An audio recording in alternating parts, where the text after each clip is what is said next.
Okay, hello. Yesterday I recorded, sorry, I just got a text message which distracted me right off the bat, but yesterday I recorded Genesis chapter 1 verse 1.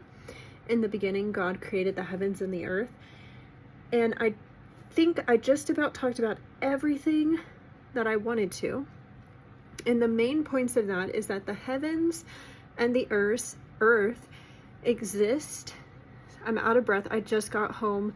I live on the 3rd floor. I probably should have given myself just a second before recording this, but there's other things I need to do. So right now is the time I have. But to summarize yesterday, it's that the heavens and the earth exist in the same physical location. They're just on different planes. And that there was a beginning or a start. And God is before that beginning because he is outside of time. He always is and always was, even before us. And the heavens were created when the earth was created. So do not assume that spiritual beings or angels are more important than you. We were created at the same time, and both are considered to have a beginning. Okay, so even the angels in heaven are considered to have a beginning. The only one considered not to have a beginning is God. So both heaven and earth are at the origin point. Okay. And also I kind of alluded to what our spiritual authority will be one day, because I kind of talked about, like, we always think of heaven as like this thing completely outside of us and away from us and above us. But if you consider that it's here in the same physical place, just on a different plane, and that it was created at the same time that the earth was created, we look at, I'm going to skip way forward in the Bible to Hebrews 1 verse 3 through 4. And in that verse it says, the Son sat down at the right hand of the Majesty on high. So when we see the Son in the Bible, this is Jesus Christ.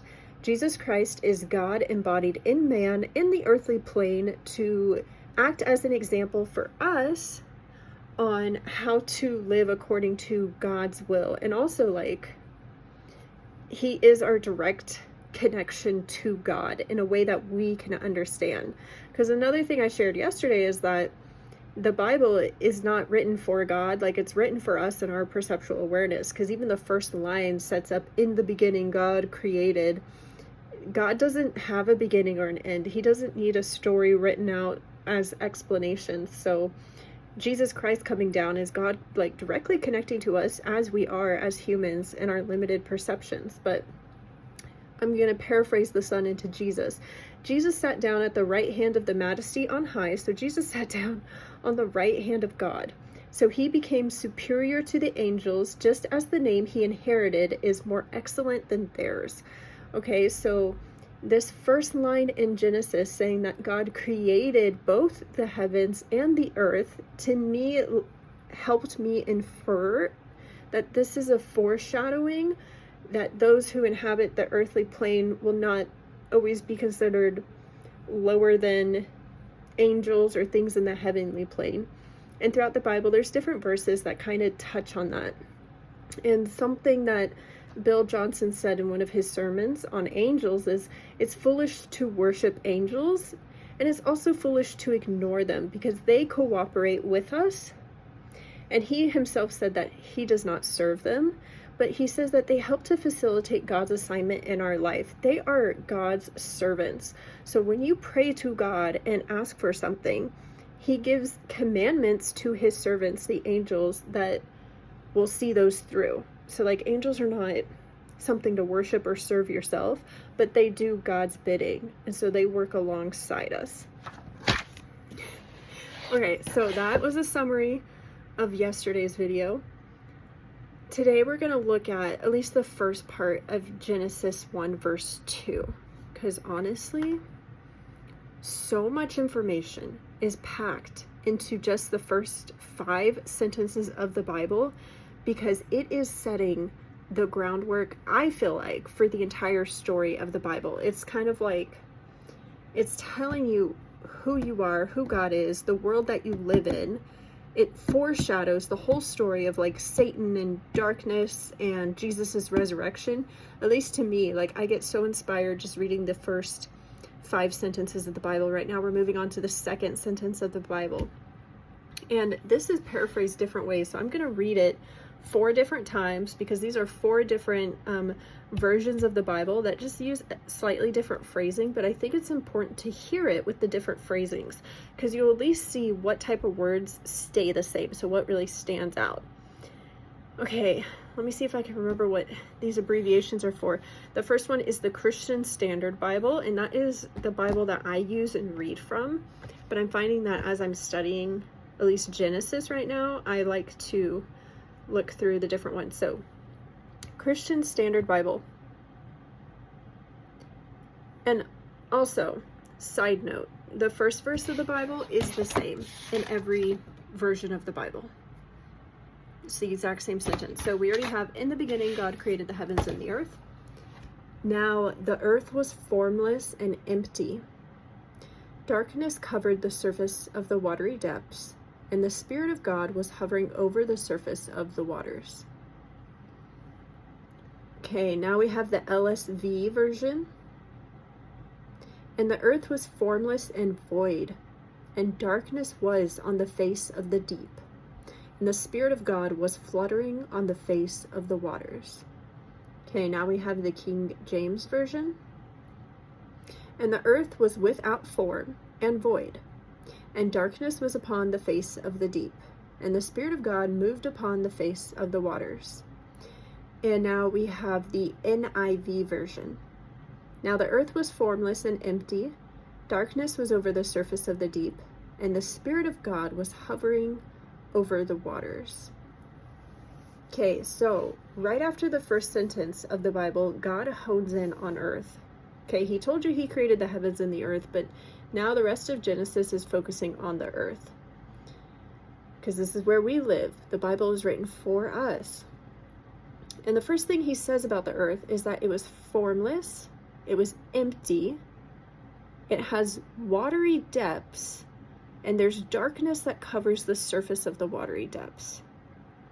So the earthly plane was without form. The definition of form means to have a particular way in which a thing exists or appears, a manifestation. So the earth had no distinction. It was not yet defined. There was no particular way in which the thing exists. Right? There was no manifestation. So it's formless. It's without form. Another thing that is said is that it is empty or void. Notice that it says empty or void, which means, okay, there's no form. It is without a distinguishment, a manifestation. There's no particular way in which the earth exists, right? It's not being defined yet. It has not been defined. And it's also empty. It has nothing inhabiting it. And then the third way that it's described is deep,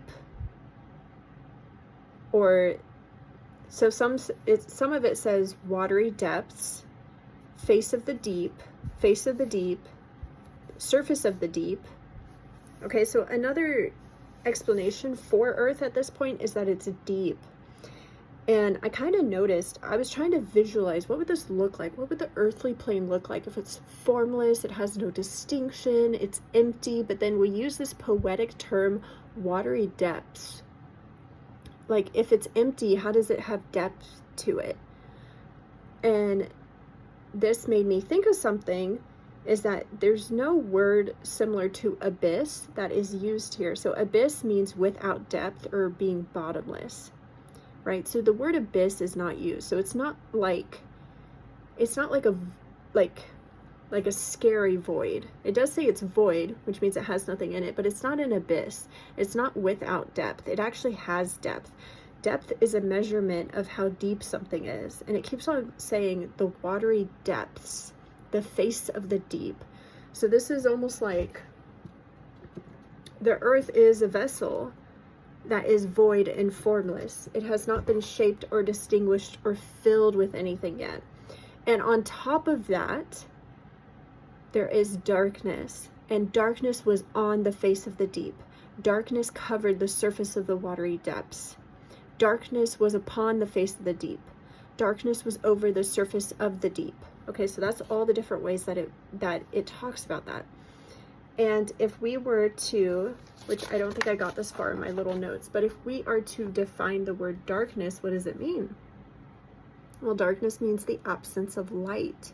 Okay, so saying that darkness was upon the face is just reiterating the fact that this is void and empty, that there is no living thing there. There is no light there.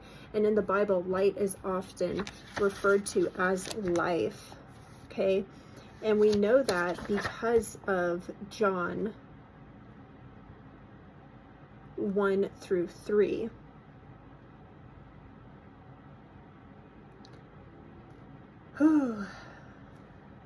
Let's see if I can find that. No, it's John verse 4. In him was life, and that life was the light of men. Okay, so the fact that there's darkness there means that God has not created life yet. He's just created the earth, but he has not filled it with anything. Okay, so there's darkness that covers these depths. The last part of the second sentence of the Bible is, and the Spirit of God was hovering over the surface of the waters. And the Spirit of God was fluttering on the face of the waters. And the Spirit of God moved upon the face of the waters. And the Spirit of God was hovering over the waters. Now remember, the water is poetic terminology for the deep, right? The depth of the earth. Another term for the sea is the deep. Okay, so we're saying there's a vastness. There's a vast emptiness that has not been filled with anything. And we know it's not filled with anything, and we know it's especially not filled with life because it's covered in darkness. There is no light that is present. Okay, and this sentence is foreshadowing that, oh, God just arrived. What is God going to make of this emptiness and this darkness, this formlessness, this voidness? Okay, and so that is the second sentence of the Bible. And I just want to emphasize, I'm going to look over my notes to make sure I'm not missing anything, because I didn't really write down everything I wanted to say this time, but darkness is the absence of light. So darkness covering the surface of the watery depths emphasizes that there was no spirit or light there. It was absent.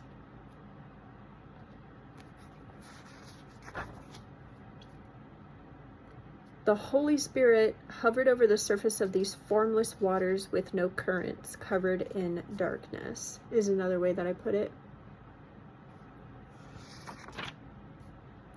And this is just setting the framework for God's power, okay? If you actually break this down and think about it, it's like, okay, God just created this earthly plane, and it is literally empty. Life does not exist yet. The earth exists, the vessel that holds life, the container exists. It's a deep container. It's without distinction. It's not been defined. It's formless. But it hasn't been filled with anything. And so when we look at the next verse of the Bible, that is when you see God's power. That's when you see the face of God. That's when you see who God is and what he actually does. Okay, I'll see you tomorrow.